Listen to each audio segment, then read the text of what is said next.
Buenos días, tengan todos y todas. El Colegio de Químicos de Costa Rica les da la bienvenida y agradece su asistencia al simposio Hidrógeno Verde, una mirada a la Costa Rica del futuro. Esta actividad responde al trabajo que realiza la Comisión de Química Sostenible del Colegio de Químicos de Costa Rica y es parte de los objetivos del colegio de promover las condiciones educativas y técnicas necesarias para la evolución y el desarrollo del profesional en química, pero principalmente porque queremos desde el colegio promover el impacto positivo de la química en la vida de las personas y el desarrollo del país a través de nuestra comunidad profesional. Como ustedes saben, el hidrógeno verde es un elemento químico que se produce por un proceso electroquímico. Por eso consideramos que desde nuestro campo podemos aportar al país ampliando el conocimiento en estos temas trascendentales. Entendiendo la relevancia que tiene el hidrógeno verde a nivel internacional y nacional, en especial por la importancia que toma en la reducción de emisiones de gases de efecto invernadero, queremos crear espacios de discusión técnicos que permitan generar criterio por parte de los tomadores de decisión y para nuestros colegiados sobre los usos, los beneficios y los desafíos para lograr un proceso de producción competitivo del hidrógeno verde. Vamos a tener 3 mañanas para comprender el ecosistema del hidrógeno verde con charlas impartidas por expositores nacionales e internacionales.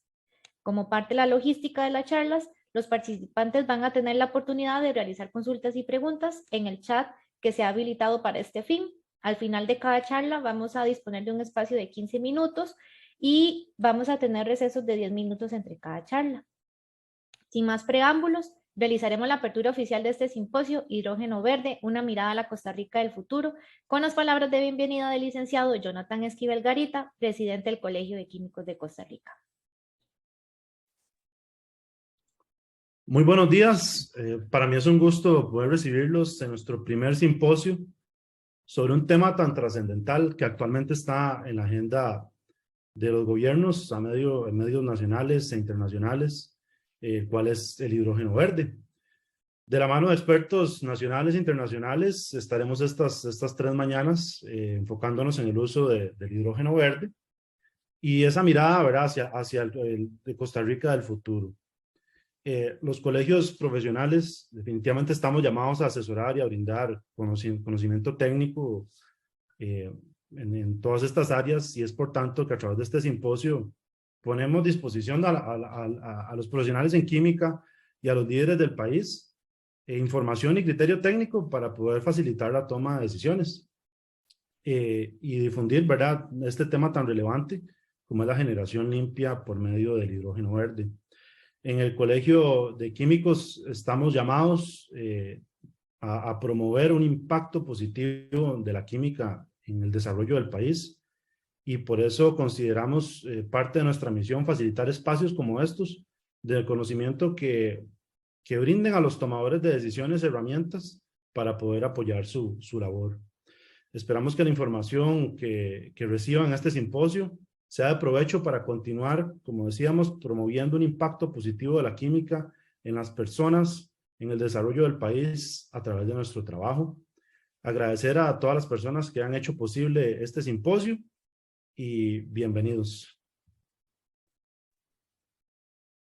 Muchas gracias, don Jonathan. Vamos a iniciar con nuestra primera ponencia, la cual se titula Ecosistema del hidrógeno verde. Esta presentación abarcará el contexto general del hidrógeno e intentará contestar a la pregunta ¿por qué hidrógeno?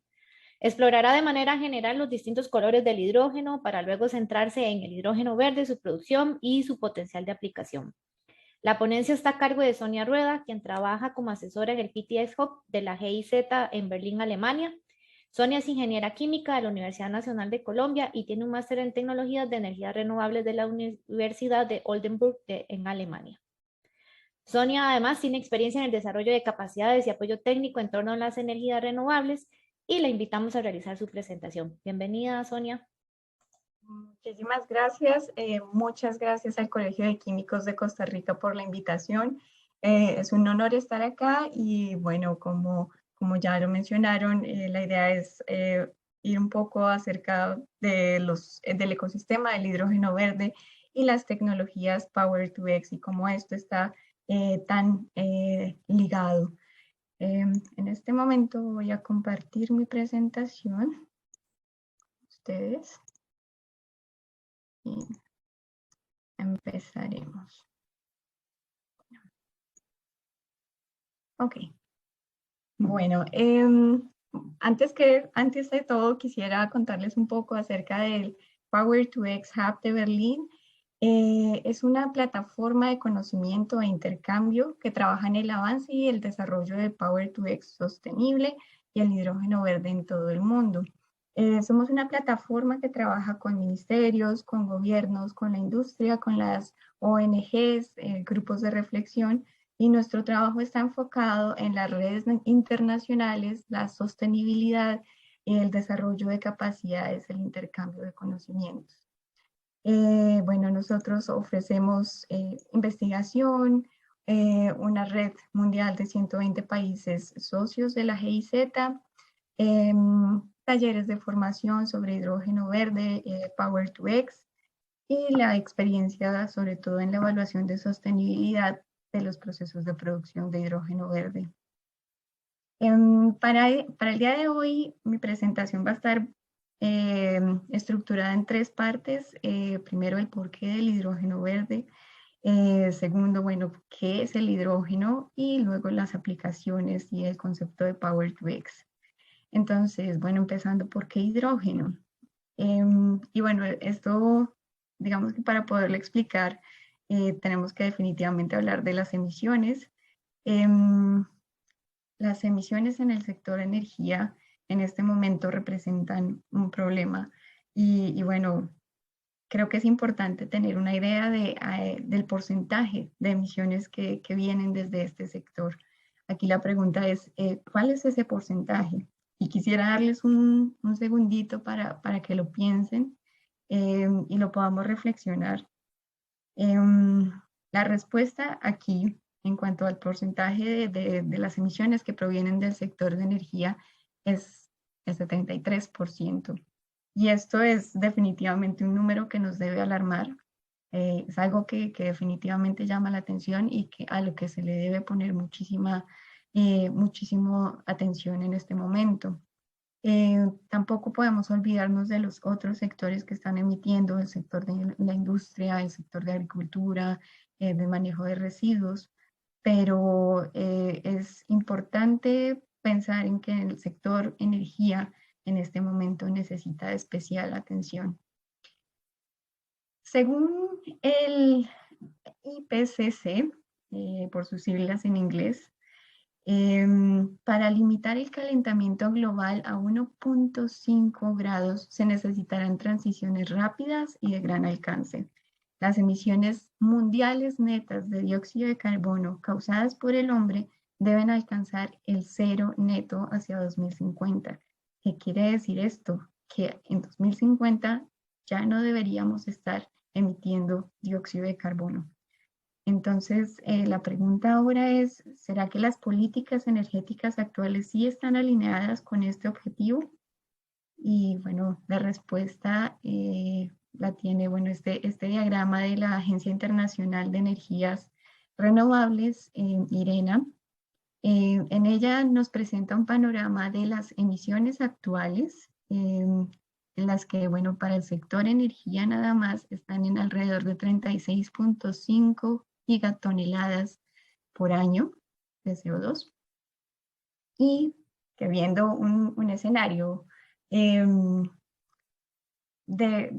proyección de cómo sería el business as usual, o cómo sería si no cambiamos absolutamente nada de lo que estamos haciendo, para 2050, cuando esperamos tener cero emisiones, en realidad tendríamos 46.5 gigatoneladas de dióxido de carbono por año. Con los planes que se tienen actualmente en cuanto a las políticas actuales, se ha construido un escenario, y este escenario nos muestra que lamentablemente estancaríamos las emisiones, pero no estaríamos ni siquiera reduciéndolas frente a lo que tenemos hoy en día. Entonces, lo que quiere decir esto es que hay mucho por hacer todavía en todos los sectores.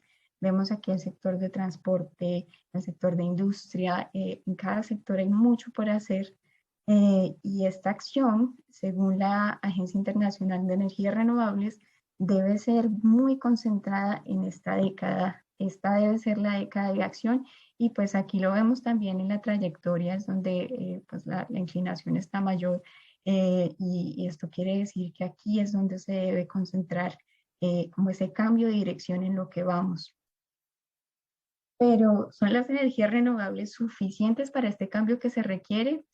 Pues en realidad no, y realmente tenemos un reto que debe enfrentarse con muchas herramientas.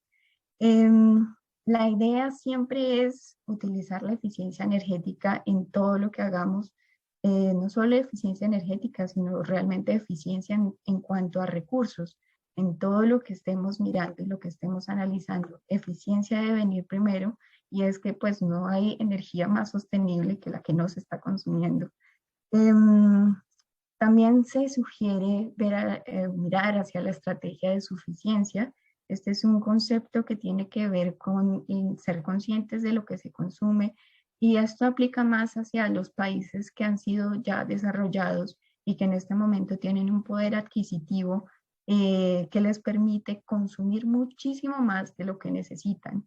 Entonces es ser más consciente del consumo que se tiene para utilizar solo los recursos que se necesitan. Como estrategias subsecuentes, se plantea el uso de la energía renovable y la electrificación directa en los sectores donde esto es posible, siempre que sea posible. Esta será la segunda estrategia a la que hay que mirar. Y como tercera estrategia, para los sectores difíciles de abatir, sobre todo estos sectores donde la electrificación es un problema, no es tan fácil de aplicar, se sugiere utilizar las tecnologías Power to X o el uso del hidrógeno verde. Es básicamente usar moléculas verdes que lleguen a lugares en donde la electricidad no puede llegar. Y bueno, cuando hablamos de los sectores difíciles de abatir, nos estamos refiriendo básicamente a la industria pesada, al cemento, a la industria del metal, a los plásticos, pero aquí más que plásticos hablaría del sector de la industria química en general. Toda la química orgánica está basada en carbono, entonces aquí no podemos pensar bueno, y este carbono en realidad en su mayoría viene de origen fósil. Entonces aquí hay que pensar en estrategias también para reemplazar este carbono por un carbono sostenible, y ver de qué manera con aplicaciones que van más allá del hidrógeno podemos llegar a abatir en estos sectores, y por ejemplo utilizar moléculas verdes que vengan a reemplazar las moléculas de origen fósil que hoy en día tenemos en toda la industria, en las pinturas, en los productos farmacéuticos que usamos día a día. Básicamente en todo tenemos compuestos de carbono que vienen de origen fósil. Otro sector difícil de abatir es el transporte pesado de carretera, la navegación y la aviación. Entre todos ellos, juntan alrededor del 30% de las emisiones globales. Es decir, para estos sectores en donde la electrificación directa realmente no es posible, y no es posible, por ejemplo, por retos como el peso de las baterías para ciertas aplicaciones, o como la energía eléctrica no puede proveer toda la capacidad calorífica que se requiere para procesos industriales que requieren altas temperaturas, por ejemplo, sostenidas o combustión. Para este tipo de aplicaciones es donde estamos viendo la opción de las moléculas verdes, y ahí es donde hablamos del hidrógeno verde, pero también hablamos de los otros compuestos que se pueden obtener a partir de este hidrógeno verde. Entonces, bueno, el hidrógeno. Como muchos ya sabemos, es el elemento más sencillo y ligero de la tabla periódica. No es una fuente de energía, sino un vector energético. Esto tenemos que tenerlo claro. Es un vector energético como lo es la electricidad, como lo es la gasolina. Es básicamente un portador de energía. Es un gas no tóxico, pero es altamente inflamable. Y digamos que esto se mitiga un poco debido a que también se disipa muy rápidamente. Tiene alta flotabilidad y alta difusividad. Su llama no es visible a simple vista y es incoloro e inodoro, lo que dificulta la detección de incendios y fugas. Bueno, acá tenemos las propiedades físicas del hidrógeno. En realidad no voy a ir a fondo en cada una de ellas, pero sí quisiera tener como algunas comparaciones con otros vectores energéticos. Por ejemplo, en el caso de la densidad, tiene 1/10 de la densidad del gas natural, y en el caso de el rango de ignición es 6 veces más amplio que el del metano, que el gas natural. Entonces, bueno, esto hace que su manejo sea un poco diferente a lo que estamos hoy en día acostumbrados con los hidrocarburos que manejamos, que requiera otro tipo de infraestructura, que requiera otro tipo de manejo. Sin embargo, el hidrógeno ya se ha manejado en la industria química durante mucho tiempo. Se está utilizando principalmente en la industria de petroquímica, para pues, los procesos de hidrocraqueo y demás, pero pues allí ya se tiene experiencia en el manejo del hidrógeno. Lo que estamos aprendiendo en realidad es cómo manejar este hidrógeno que antes era considerado solo como un producto químico, un compuesto químico, ahora como un portador de energía.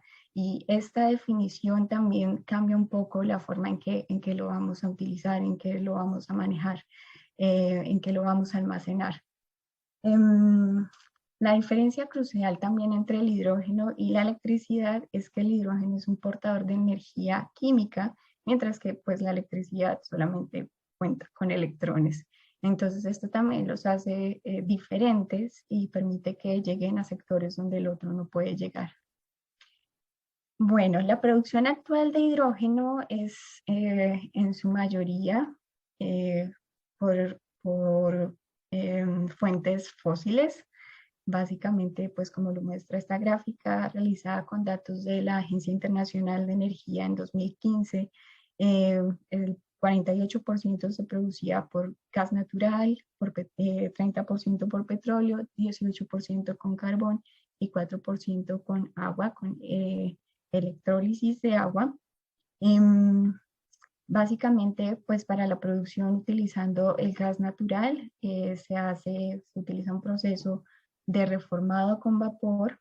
Esta es una simplificación que describe el proceso. En realidad, pues hay muchos pasos intermedios, más pasos intermedios, pero esta es la reacción global para cada uno de los procesos que se mencionan. Está la gasificación de hidrocarburos, en este caso usualmente el carbón. Y pues como vemos, pues básicamente todo lo que se está produciendo de hidrógeno en el momento viene de combustibles fósiles. En el 2018 se produjeron 75 millones de toneladas de hidrógeno. Esto generó emisiones de 830 millones de toneladas de dióxido de carbono. ¿Qué quiere decir esto? Que aquí ya tenemos un potencial altísimo para la mitigación de emisiones. Si solo reemplazamos el hidrógeno que estamos consumiendo, que viene de origen fósil, por hidrógeno verde, estaríamos reduciendo esas emisiones ya directamente. Pero sabemos que el hidrógeno también tiene potencial para ser utilizado en otros sectores, y eso quiere decir que esta producción, este consumo actual, se va a incrementar en los próximos años. Entonces el potencial es aún mayor. Y bueno, aquí llegamos a la parte de los colores del hidrógeno. Es un tema en expansión, es un tema bastante apasionante porque cada día se observan más procesos o más alternativas para la producción de hidrógeno. Y dependiendo del proceso al que se esté relacionando, se le da un color al hidrógeno. Entonces, por ejemplo, el hidrógeno verde es el que se produce utilizando electricidad de fuentes renovables, únicamente de fuentes renovables.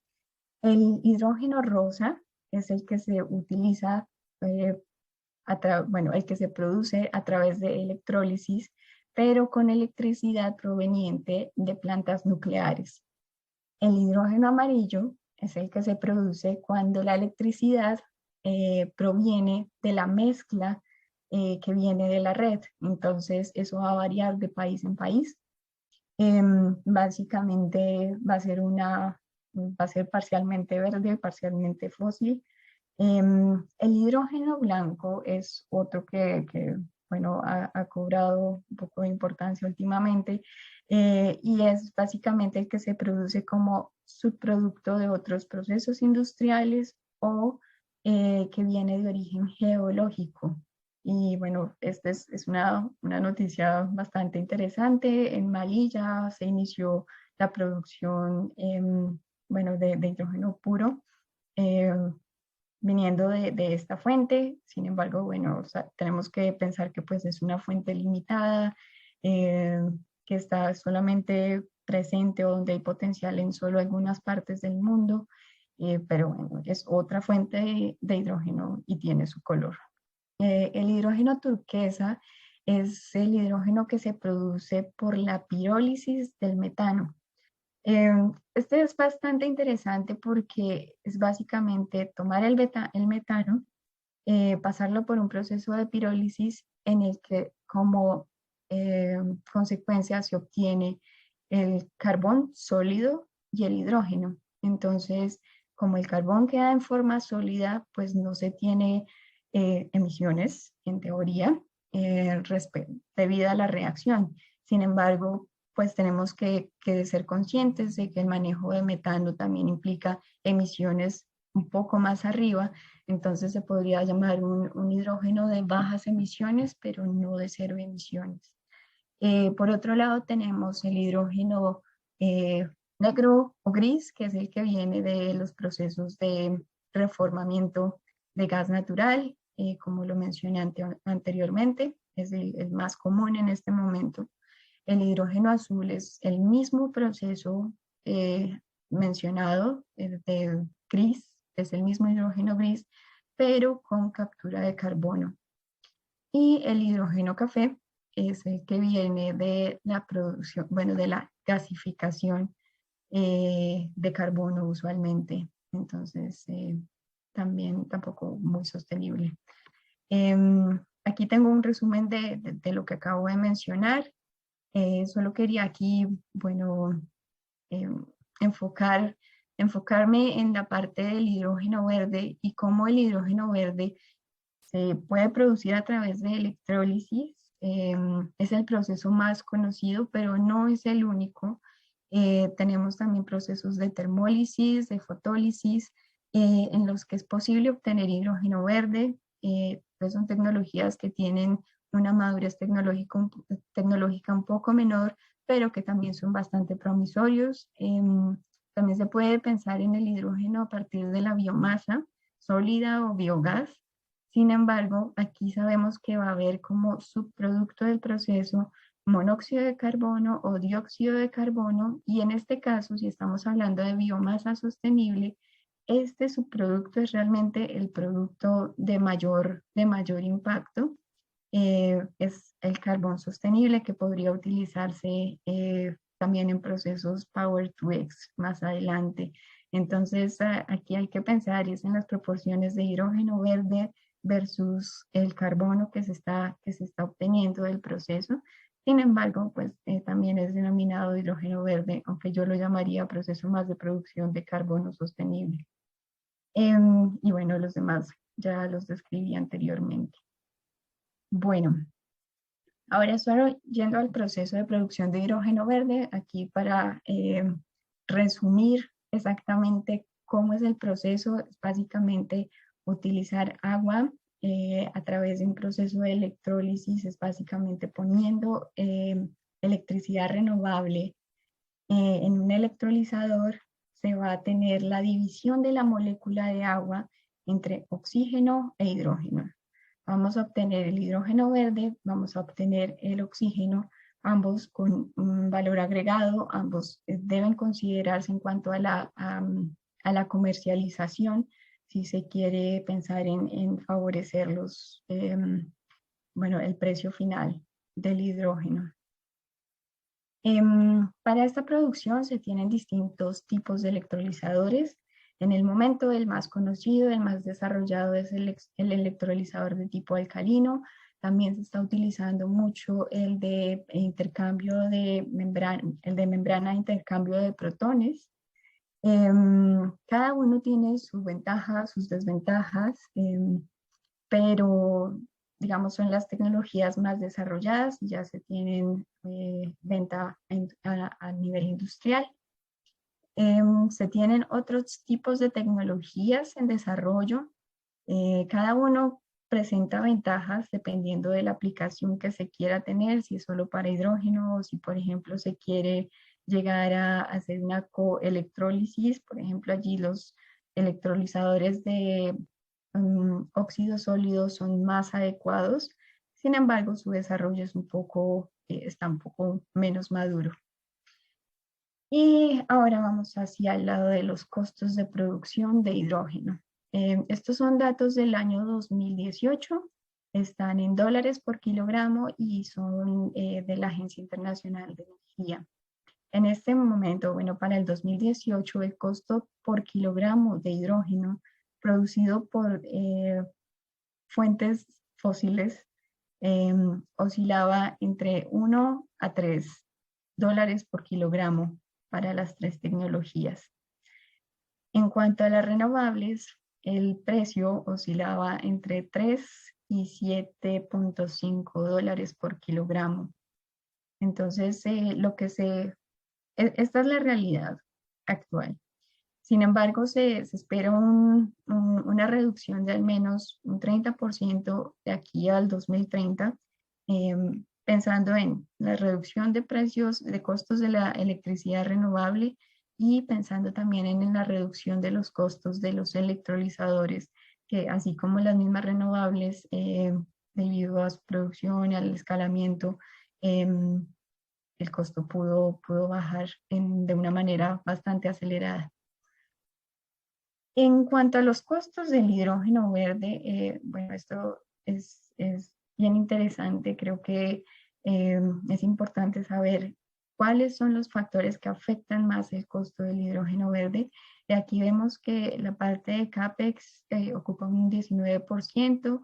En cuanto al OPEX, tenemos el mantenimiento normal, la operación normal toma un 6%.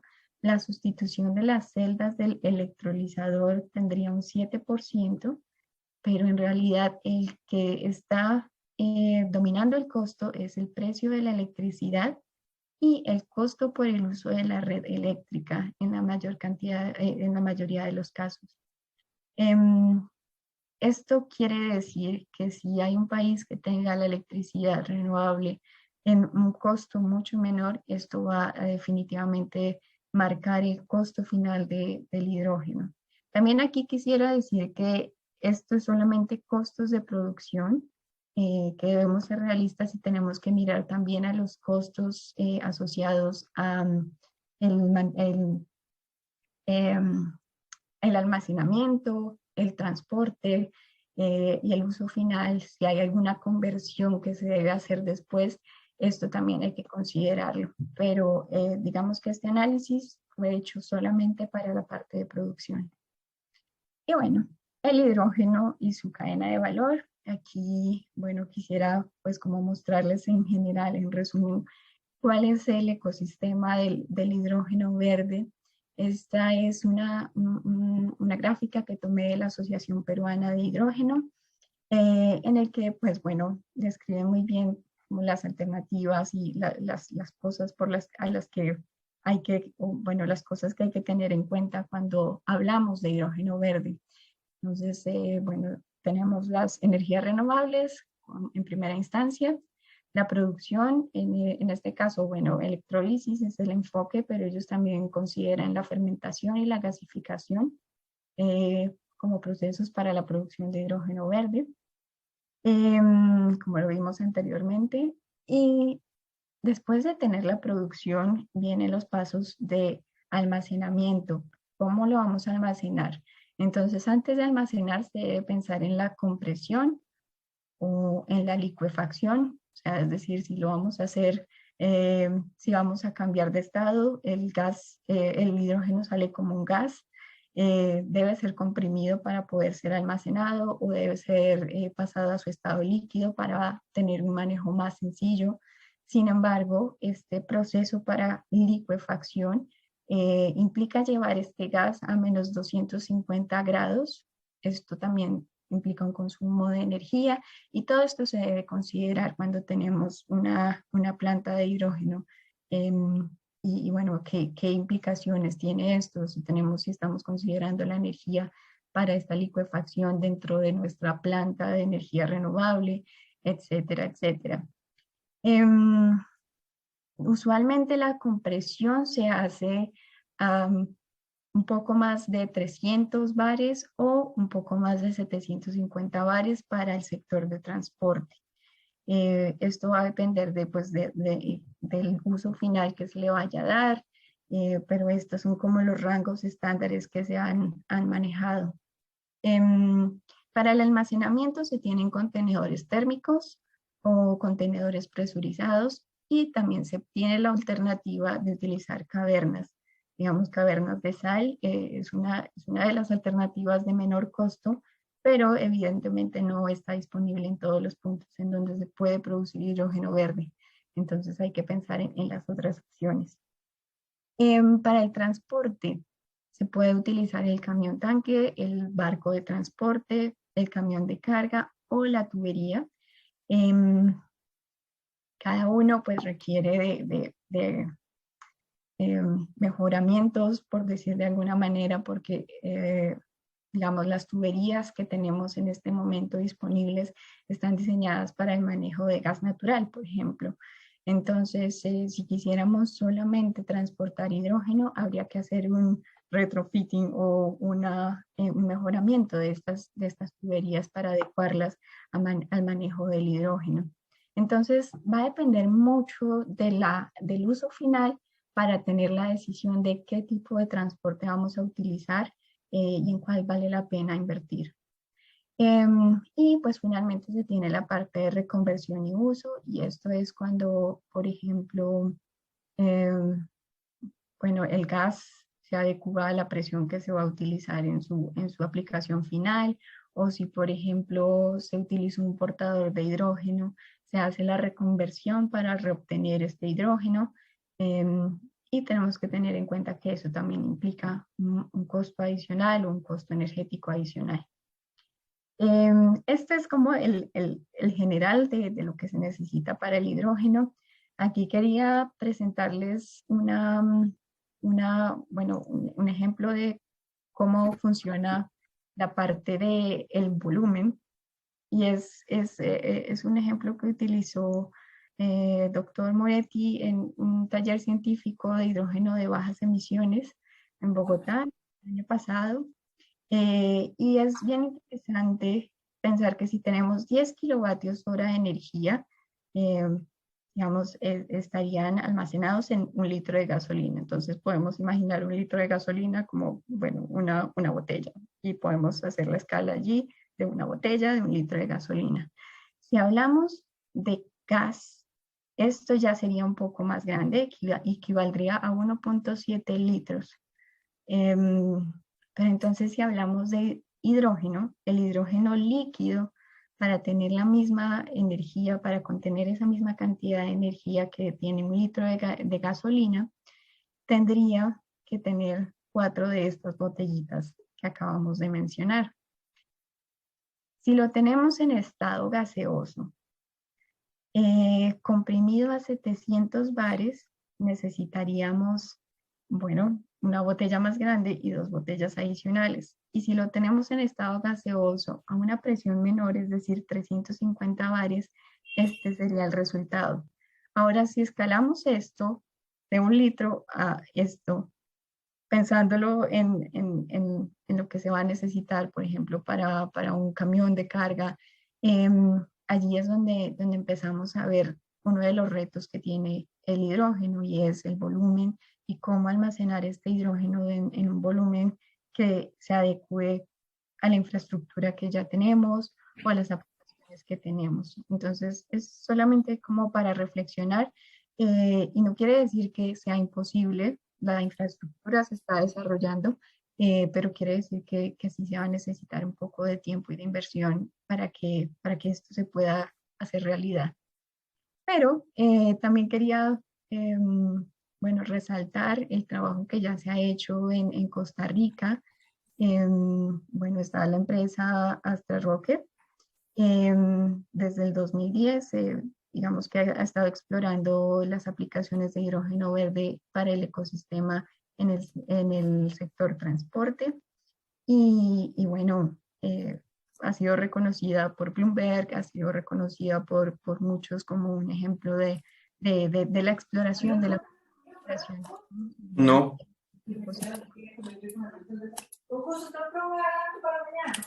En este momento... Un momentito, Sonia, vamos a ver. Ya. Gracias. Bueno, en este momento quisiera presentarles un video en el que, bueno, se muestra un poco la visión que se tiene de lo que se ha hecho en Costa Rica. Es un video muy corto que desarrolló la Deutsche Welle. Un segundo, por favor.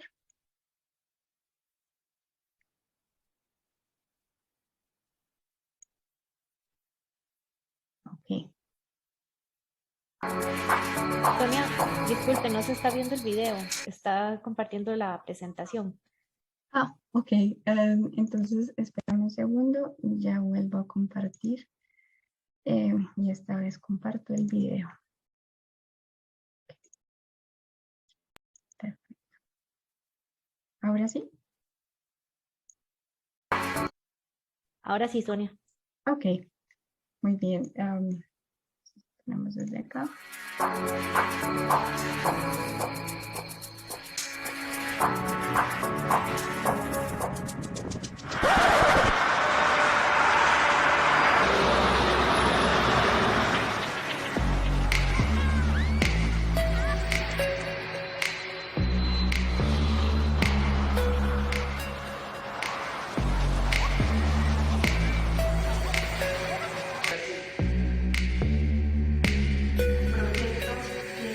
Tenemos una matriz eléctrica basada en 100% en fuentes renovables con una capacidad instalada suficiente, ¿verdad?, para poder dedicar parte de esta energía a generar hidrógeno, ¿verdad?, sin afectar el acceso de las personas a la electricidad.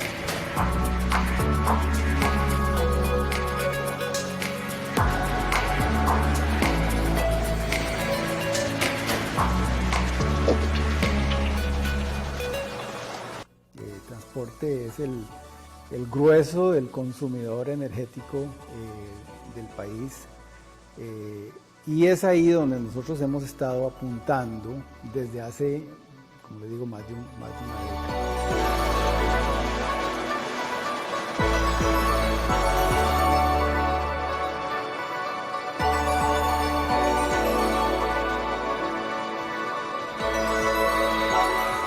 Lo que nosotros hacemos aquí en Astra Rocket es hidrógeno verde, el cual se produce de la combinación de dos ingredientes: la electricidad renovable que obtenemos de la red eléctrica de Costa Rica y de nuestros paneles solares y la turbina de viento, y el otro ingrediente es el agua, que en este caso es agua que proviene de un pozo en las instalaciones de donde nos encontramos.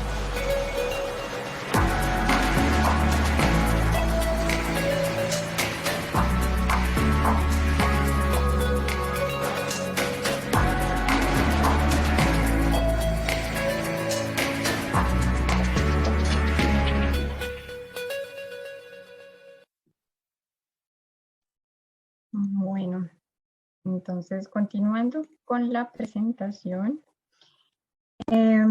Sí, pues solamente quería como mostrarles a ustedes que bueno, que en el mundo también se observa que Costa Rica ha hecho, ya ha iniciado su tarea, ya tiene bastante experiencia, sobre todo en la parte del ecosistema en cuanto al sector transporte, y esto es valiosísimo en este momento. Se ve que Costa Rica tiene pues mucho potencial. El hecho de tener su red completamente limpia hace que tenga la ventaja comparativa respecto a otros países. Y pues definitivamente la idea es que si se tienen las renovables, se puedan utilizar evidentemente para el consumo local, para ver de qué manera se puede mejorar la red energética en general del país, y también ver qué otras oportunidades existen para exportación o para el uso en otros sectores. Entonces, sí, no, quisiera también mostrarles que desde afuera Costa Rica también se ve como uno de los actores con mayor importancia en Latinoamérica en cuanto a este ecosistema del hidrógeno verde. Y bueno, en cuanto al hidrógeno, como les mencionaba, la idea es que no solamente pensemos en hidrógeno y ya, sino que pensemos en el hidrógeno y lo que se puede hacer con este hidrógeno más allá, los compuestos que podemos obtener a partir de él, y esto hace que su potencial se incremente muchísimo más. En este momento el hidrógeno se está utilizando en procesos de refinación, en las aplicaciones de energía, estamos en la pila de combustible, por ejemplo, para generar electricidad, y bueno, en las aplicaciones de transporte.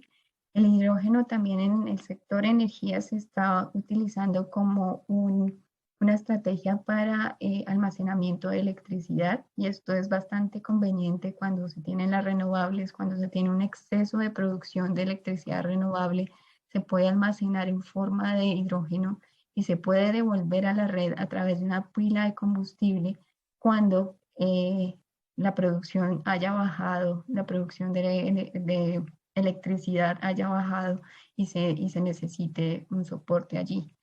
Esto es básicamente el balance de red. También pues, se puede utilizar en turbinas de gas, en motores de combustión, y bueno, en mezclas con gas natural, que es otra de las aplicaciones en las que, pues, que se ha empezado a mirar.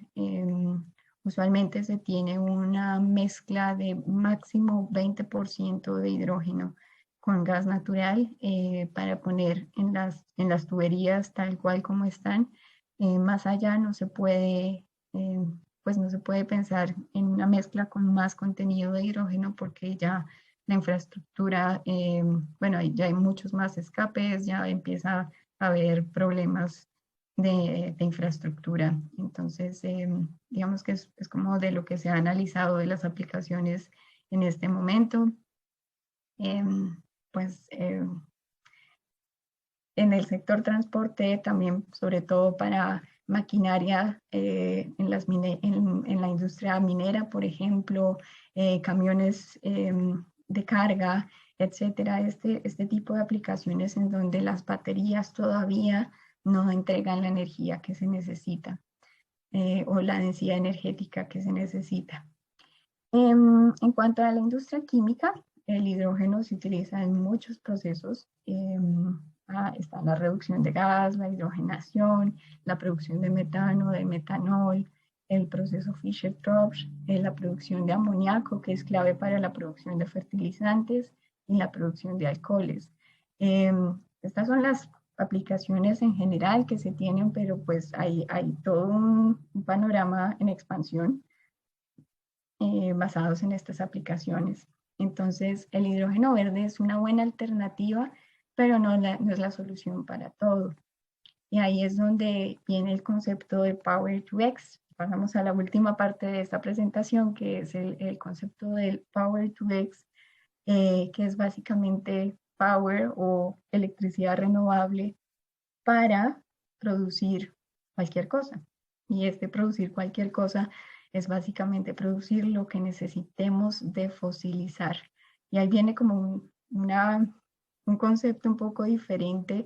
Siempre hablamos de descarbonización del sector, de quitar el carbón de donde podamos. Y esto, digamos, se puede hacer cuando utilizamos la electricidad renovable de manera directa en sectores como la movilidad, para producir electricidad.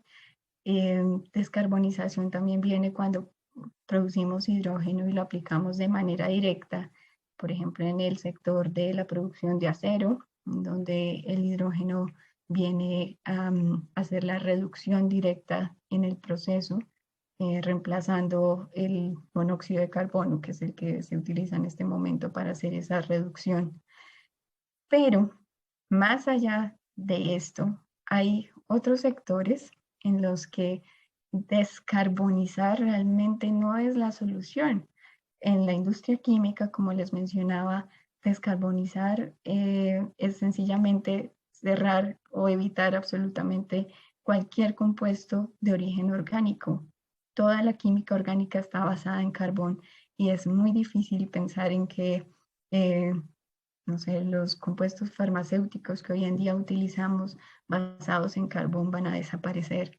Entonces, el punto aquí no es quitar el carbón de todo el lugar, sino asegurarse de que no estamos extrayendo más carbón geológico de origen fósil, sino que estamos utilizando un carbón de manera sostenible en el que se pueda cerrar un ciclo de ese carbón en tiempo reducido, no en los tiempos que se toman los combustibles fósiles para cerrar el ciclo.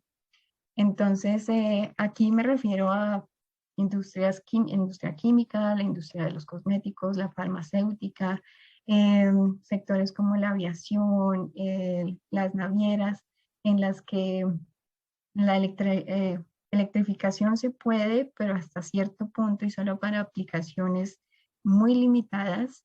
El hidrógeno puede venir y contribuir en otra parte de estas aplicaciones, pero igual, por ejemplo, en el sector aviación, para ser más precisa, la aviación que implica trayectorias, lo que se llama long haul, que es básicamente trayectorias de más de 4.000 kilómetros, son imposibles de hacer en este momento y de aquí a 2040 con otra cosa que no sean combustibles alternativos basados en carbono. Entonces, ya teniendo esta realidad, sabiendo que nuestro objetivo es que a 2050 estemos libres de emisiones adicionales de carbono, tenemos que pensar en estas otras alternativas. Entonces, básicamente Power2X introduce este otro concepto de fosilización que implica el uso de carbono sostenible, no sacar más carbono de origen geológico, sino utilizar el carbono que ya está en la atmósfera, o sea, la captura directa del carbono que ya hemos emitido, utilizar el carbono que puede venir de residuos agrícolas, por ejemplo, de residuos agroindustriales o de biomasa sostenible, o el que se utiliza de captura de carbono. En realidad, se trata de carbono sostenible que pueda entrar para ayudar a la producción de los hidrocarburos, no hidrocarburos, carbohidratos que se necesitan en todas en las distintas industrias, en las distintas aplicaciones que tenemos. Entonces, sí, estos compuestos de hidrógeno y carbono seguirán siendo parte de nuestra economía y tenemos que asegurarnos de que sea un carbono sostenible. Bueno, hablando más allá del hidrógeno, aquí presento algunas de las reacciones más importantes para la producción de otros compuestos basados en el hidrógeno. Entonces, aquí en este concepto de Power2X, el hidrógeno ya no es el objetivo final, sino es un producto intermedio.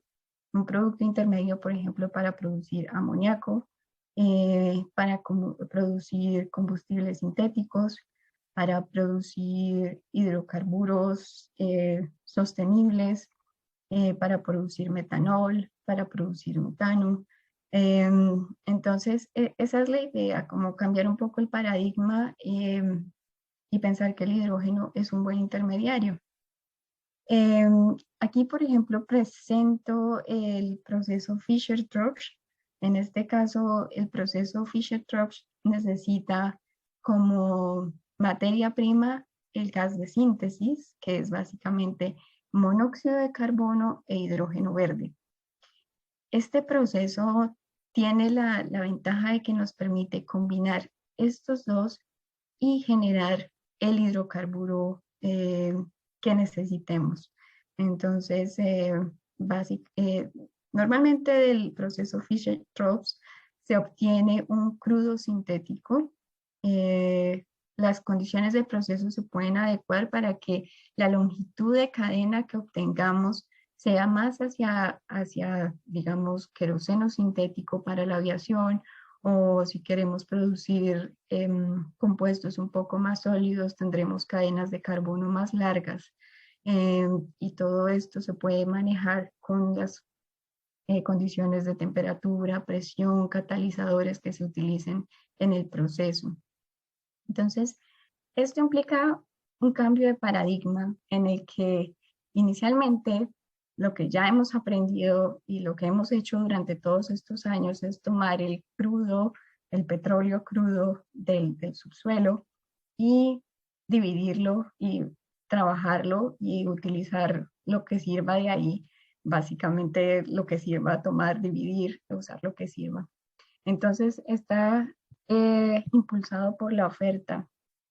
En este caso hay un cambio de paradigma porque hay un pensamiento impulsado por la demanda. Digamos, con este proceso Fischer-Tropsch podemos adecuar las condiciones de tal manera que produzcamos esa fracción que más necesitamos en la industria y reducir la producción de las fracciones que de pronto son de menos interés o son menos necesarias para nuestras economías.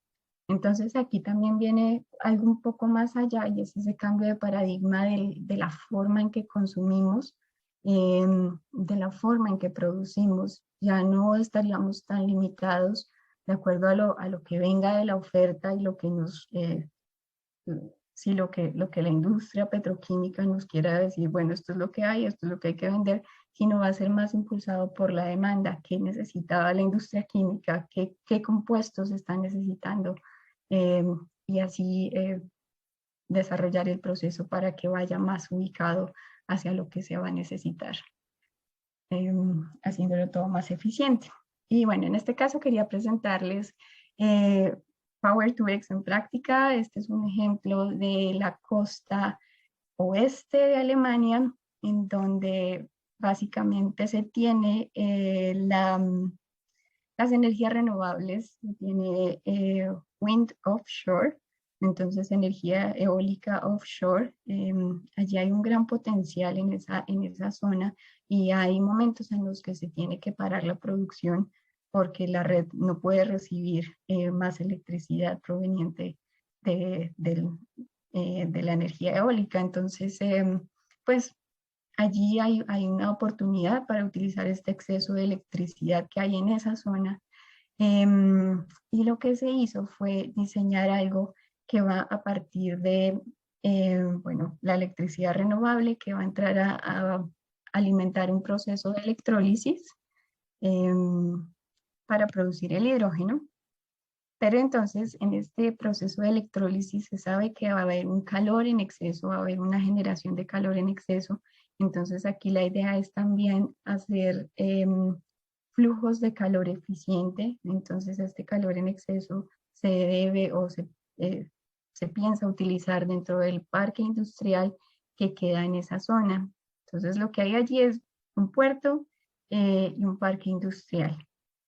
Y se tienen las renovables al lado. Entonces, digamos que es como uno de estos lugares que llamarían sweet spot, en donde se tienen muchas condiciones adecuadas para desarrollar este tipo de proyectos. De aquí, bueno, sabemos que se produce el hidrógeno, pero también el oxígeno. Y este oxígeno, en este caso, bueno, tiene mucha validez, se puede utilizar para mejorar la combustión, los procesos de producción del cemento. Y de allí, en estos procesos de producción de cemento, hay una generación de dióxido de carbono inherente a la reacción de producción del cemento, que definitivamente se debe manipular, se debe hacer, se debe capturar.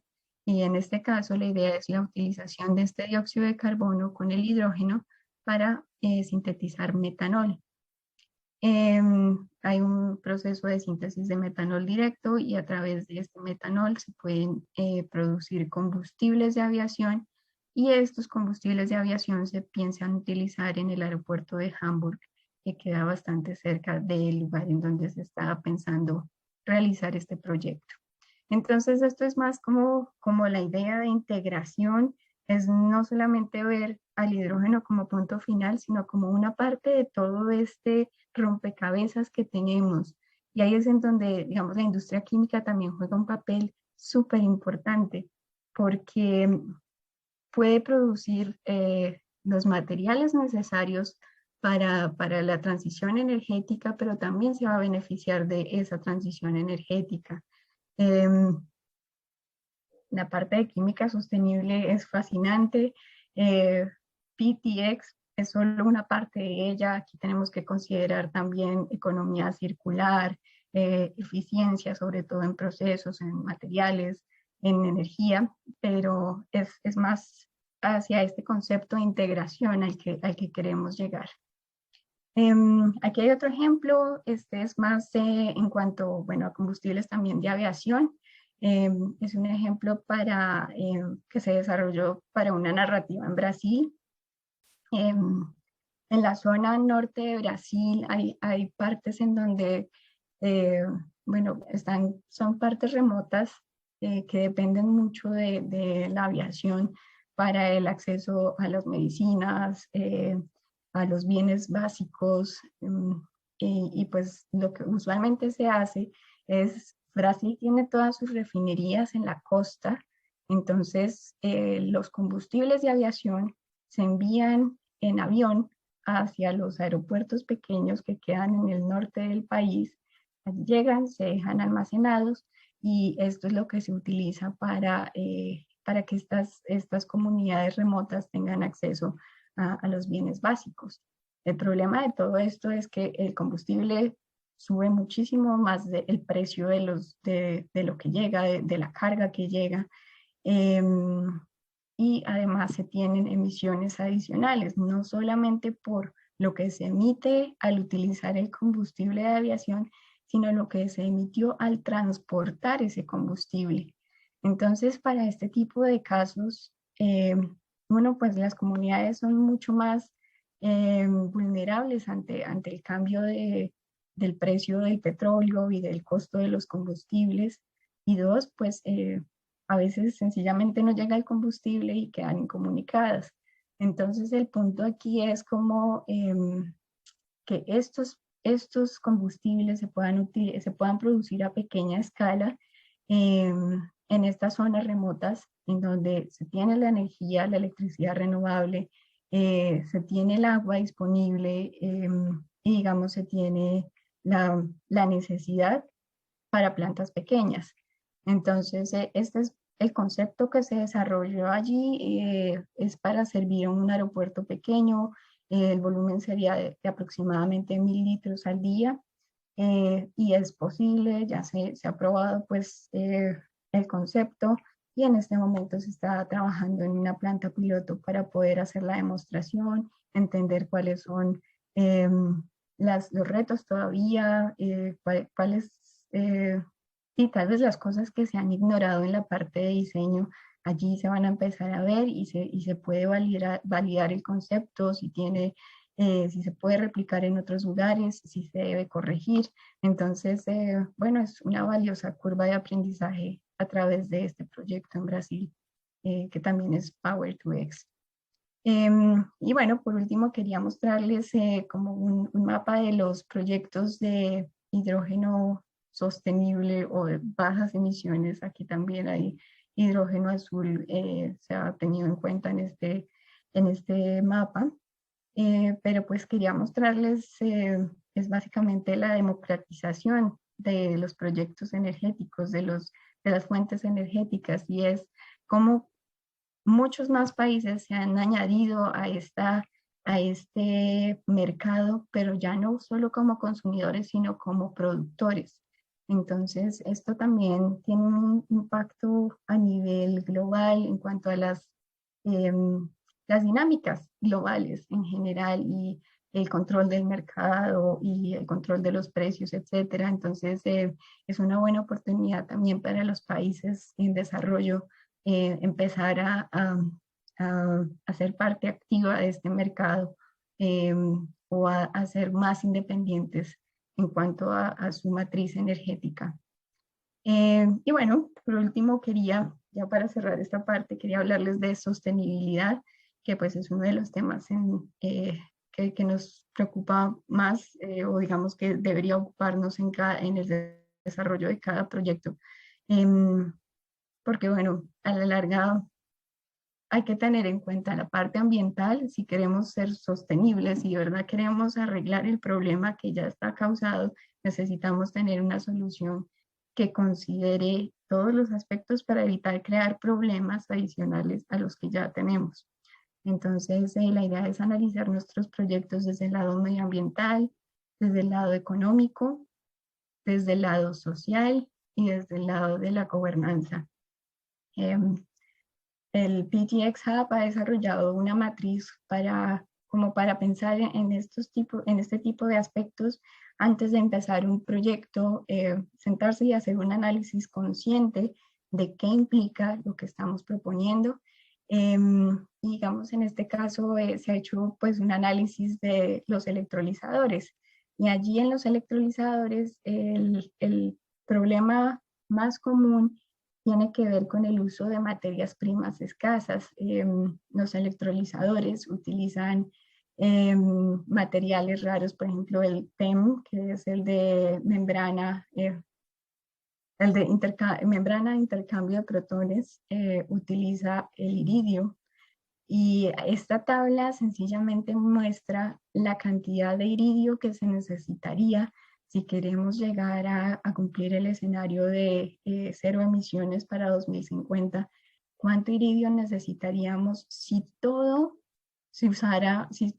el hidrógeno que necesitamos proveniera de electrolizadores PEM? Definitivamente iríamos a más de la capacidad que tenemos en este momento de producción de este material. Entonces, es como estos análisis son como para pensar un poco más, bueno, sabemos que esto no es posible hacerlo solo con esta tecnología. Estas otras tecnologías tienen, digamos, un impacto menor, sin embargo, también hay un problema.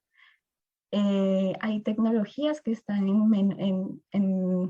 con menor madurez tecnológica, pero en desarrollo, que ya vemos que tienen, digamos, un impacto menor, están utilizando materiales que son menos críticos. Y eso es, digamos, uno de los mensajes acá, que en el camino vayamos analizando por dónde vamos y qué realmente tiene sentido a nivel de sostenibilidad. Estos materiales raros se encuentran también en algunas partes del mundo, no se encuentran en todo lado. Entonces también hay que pensar en geopolíticamente qué implicaciones tiene, también a nivel ambiental, qué implicaciones tiene para estos países que los tienen.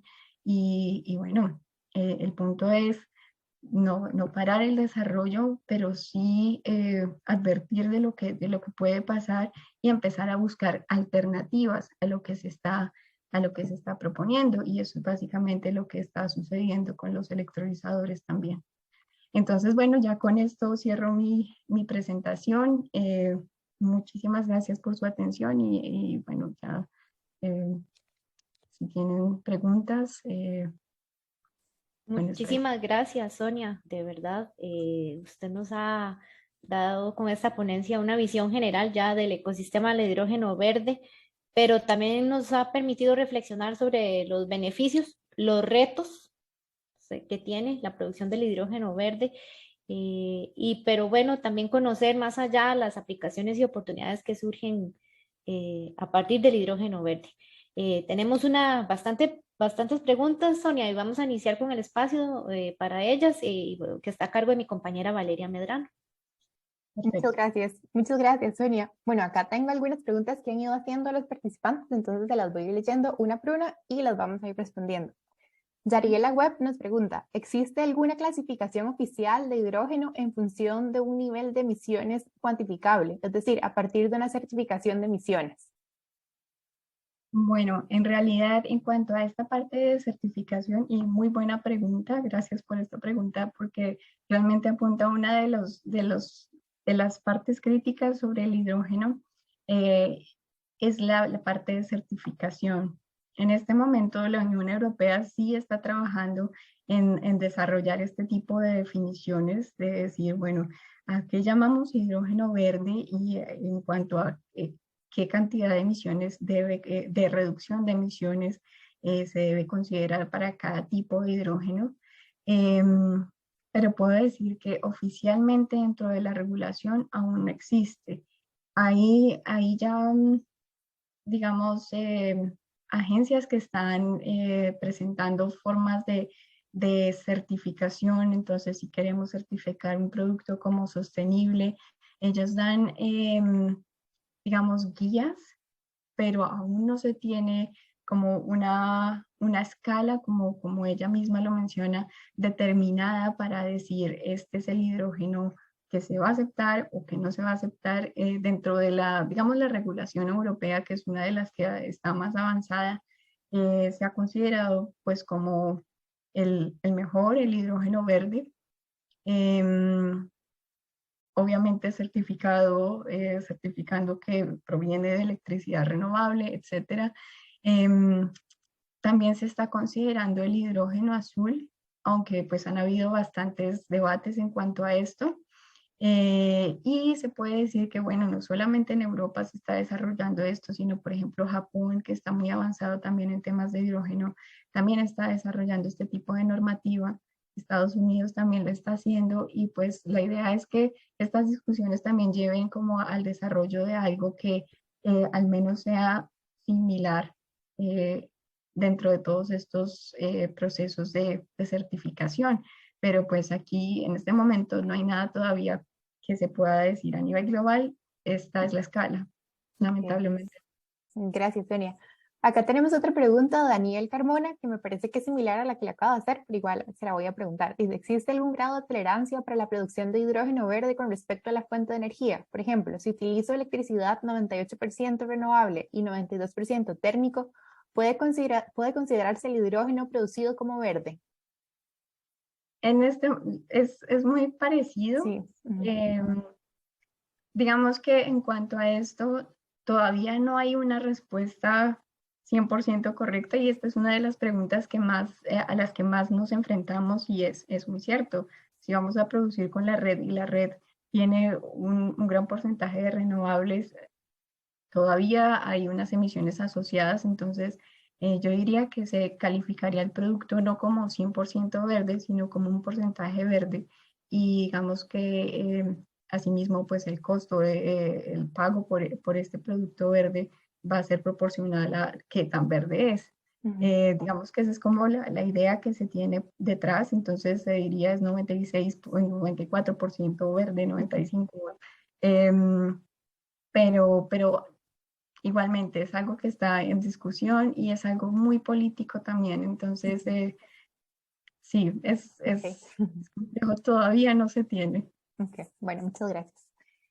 Diego González nos pregunta, tomando en cuenta que aún no hay tantas aplicaciones para el hidrógeno en un país como Costa Rica, ¿qué rol puede jugar los combustibles sintéticos y cuáles son las perspectivas en ese sentido en otros países en Europa y Latinoamérica? ¿Tiene sentido pensar en los combustibles sintéticos como una forma de transición mientras avanzan las tecnologías del uso de hidrógeno? Yo diría que sí, y lo digo más como por los sectores difíciles de abatir. En el sector de aviación especialmente se tiene, digamos, la discusión está alrededor de los combustibles sostenibles para aviación. Uno de ellos es los combustibles sintéticos.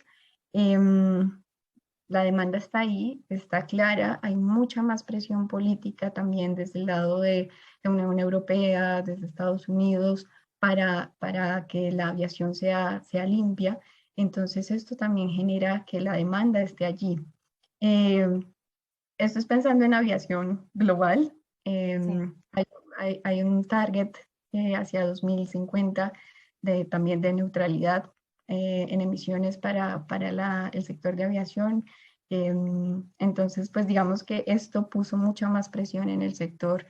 Y sí, definitivamente en cuanto al mercado, está la demanda, existe como esta esta necesidad de estos combustibles sintéticos. Entonces, sí vería una opción de mercado por este lado, y también pues la parte de amoníaco verde, que aunque no lo mencioné, para mí también es bastante relevante.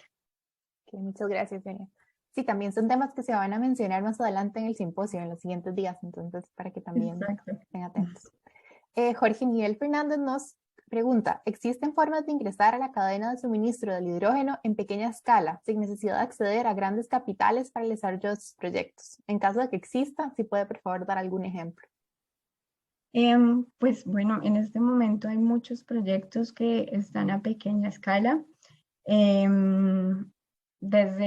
Digamos que desde la GIZ como tal, desde nuestro proyecto PTX, no estamos financiando directamente los proyectos pequeños, pero sí hay plataformas como Get Invest que están buscando eso, la financiación para proyectos pequeños, que pues en realidad sí, permitan como este escalamiento de la producción, porque sí, en definitivo, si pensamos en contextos como Latinoamérica, pues todo va a empezar en plantas pequeñas, y es el mismo caso también en Colombia. Todo lo que se estaba pensando es inicialmente en escala pequeña, pero sí sé que por lo menos este proyecto Get Invest de la GIZ tiene, digamos, como objetivo conectar a los desarrolladores de proyectos de pequeña escala con entidades que proveen esta financiación.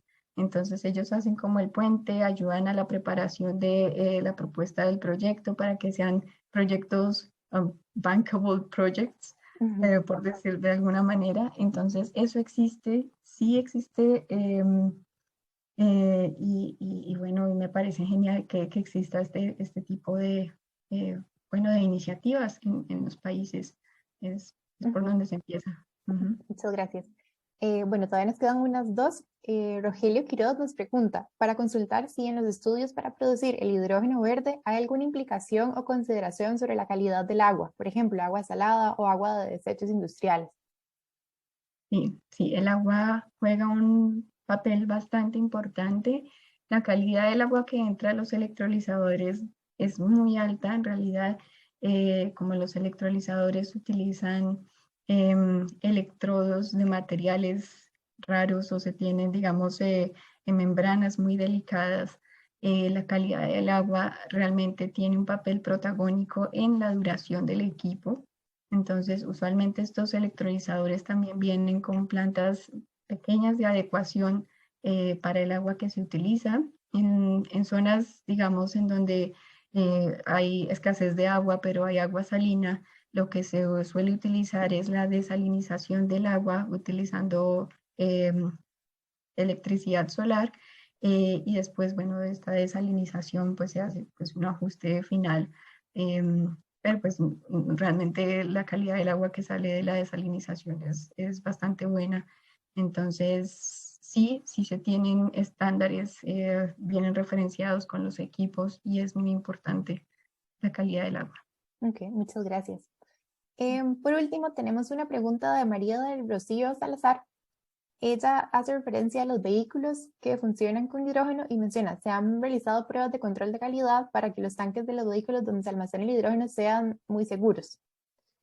La pregunta es, en tanques de almacenamiento de hidrógeno verde, ¿qué se sabe ante algún choque? ¿Qué podría suceder en dichos vehículos con tanques de hidrógeno y su seguridad? ¿Se tiene alguna información al respecto?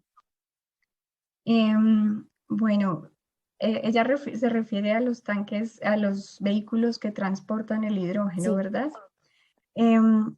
Bueno, los estándares sí existen, como lo mencionaba, el hidrógeno ya se ha utilizado bastante en la industria química. Entonces para su manejo, su transporte, por ejemplo, en este tipo de vehículos, ya los estándares están publicados. Lo que pasa es que, digamos que han sido para acceso de la industria que tiene que ver con el hidrógeno, y no han sido, digamos, democratizados, pero están allí. De cualquier manera, sí, esta es una de las preocupaciones de seguridad y definitivamente hay que seguir estándares muy rígidos.